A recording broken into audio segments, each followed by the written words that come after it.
तैयारी है सत्र को लेकर? जिस प्रकार से पिछले वर्ष पहला सत्र था, ऐतिहासिक कार्य शुरुआत हुई, बजट सत्र था। आदरणीय मुख्यमंत्री उप मुख्यमंत्री ने राजस्थान के विकास के लिए ऐतिहासिक बजट दिया, उम्मीद और सोच और मांग से ज़्यादा दिया, और उसी का नतीजा है कि हम पुनः उपचुनाव में भी अच्छे विजयी हुए, यानी विकास की गति पकड़ रही है। डबल इंजन की सरकार जिसे कहते हैं, केंद्र में और राज्य में दोनों में जिस प्रकार से समन्वय से ऐतिहासिक विकास हो रहा है, ये माने कि इस बार भी जो बजट सत्र है ऐतिहासिक जाएगा। और विपक्ष जो है लगातार विफल होता आ रहा है, इस बार भी विफल हो जाएगा। क्योंकि तैयारी क्या है, हम तो जनता से जुड़े हुए, जनता के बीच रहने वाले लोग हैं, और विपक्ष जो है वो सिर्फ चुनावी मोड में आता है। जब चुनाव का समय आता है तभी हम लोग तो बिना चुनाव के भी जनता के बीच रह के जनता के काम करने के लिए तैयार रहते हैं। 4 बड़े मुद्दों को लेकर के विपक्ष घेरने की तैयारी में, जिले खत्म करना, ईआरसीपी हो गया और सरकारी बंद करना हो गया, तमाम चीज़ें। विपक्ष के पास मुद्दे नहीं हैं।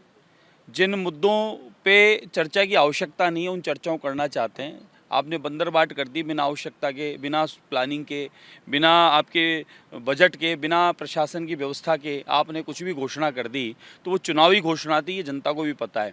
जहाँ आवश्यकता थी उसको पूर्णता किया, और जहाँ और आवश्यकता होगी आगे भी की जाएगी। तो इसलिए उस बारे में हम पूर्णतः आश्वस्त और तैयार है, जनता हमारे साथ है। इसलिए विपक्ष के पास कोई मुद्दा नहीं है, इसलिए वो कोई चर्चा करना चाह रहे हैं। तब एक बड़ी चीज़ है, वो अमीन कागजी जी सूर्य नमस्कार पर एतराज़ जता करके गए कि सरकार का फैसला है, बच्चों के लिए ठीक नहीं है। जो सूर्य नमस्कार एक आध्यात्मिक रूप में न लेके, और उसको ये मानना चाहिए कि मन चित्त का, शरीर का व्यायाम है, एक्सरसाइज है, जो दिमाग की भी एक्सरसाइज है और शरीर की भी। और सूर्य नमस्कार आज देश ही नहीं अपितु पूरी दुनिया में किया जा रहा है, प्राणायाम किया जा रहा है, योग किया जा रहा है। तो अमीन कागजी के पेट में दर्द है तो वो नहीं करे, बाकी बच्चों के सर्वांग विकास के लिए ये होना चाहिए। भारत की परंपरा है, इसको आगे बढ़ाना चाहिए। कल को अमीन कागजी तो दिवाली भी मना कर देंगे, होली भी मना कर देंगे, और राम मंदिर के विरोध में थे, जैसे राम जी की पूजा के भी विरोध में आ जाएंगे। उनका स्वभाव है, लेकिन उससे कहीं फर्क नहीं पड़ता। बच्चों के विकास के लिए होना चाहिए। बल्कि मैं तो कहूँगा यहाँ पे मदरसों और उर्दू की ज़्यादा आवश्यकता नहीं है, क्योंकि उसके अध्ययन के बाद में बच्चों का विकास नहीं हो पा रहा है। वहाँ से कोई पत्थर बाज न निकल जाए, इससे अच्छा है कि सर्वांग विकास के लिए अन्य अध्ययन होना चाहिए।